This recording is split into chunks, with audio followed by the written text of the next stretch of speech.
Deputy Leader of the Official Opposition.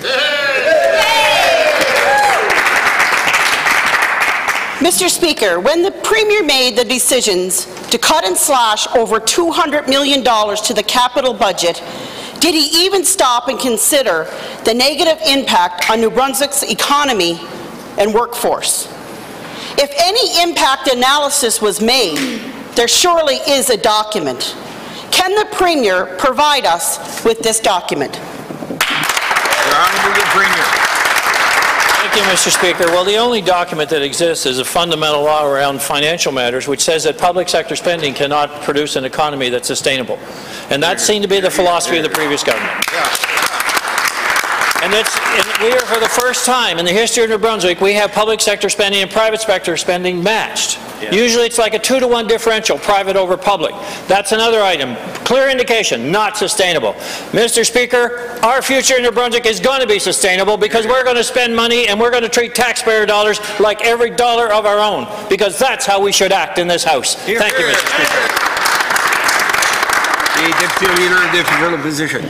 Mr. Speaker, the members on the opposite side think action is austerity. Yes, they will spend money. They will just move money from where it's needed into their own ridings. Over the past 4 years, the Liberal government fought to secure federal-provincial partnerships that were cost-shared, with millions of dollars already invested in projects that the Conservative government, the Premier, is cancelling. These cut-and-slash decisions will leave millions of federal dollars on the table for other provinces to grab. My question goes to the Premier, and I expect a clear answer. How many millions? The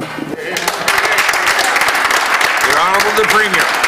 Once again, Mr. Speaker, a fundamental philosophical difference. You know, some people will spend 50-cent dollars on things they absolutely do not need and think it's a savings. You can do that whether you buy something you don't want personally or whether you spend somebody else's money that you don't need to spend.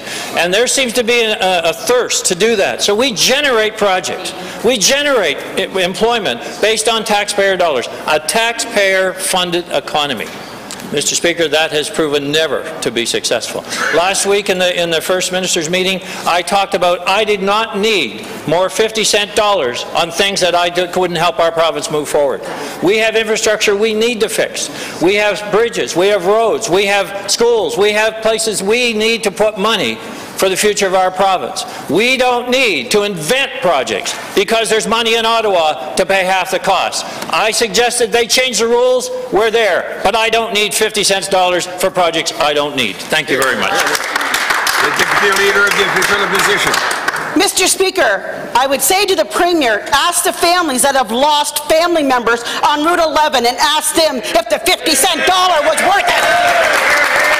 The Conservative Alliance government has already ripped $90 million of infrastructure investments in the Miramichi region that would have provided a much-needed safe route between Miramichi and Glenwood.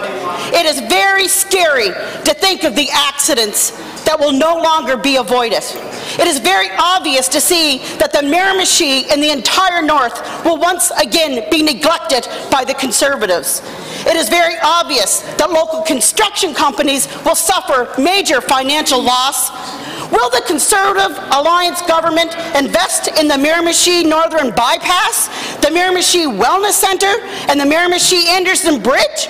My question is clear. I expect a clear answer. The Honourable Premier. Mr. Speaker, I hope there's a paramedic in the House. The motions, the tensions are rising.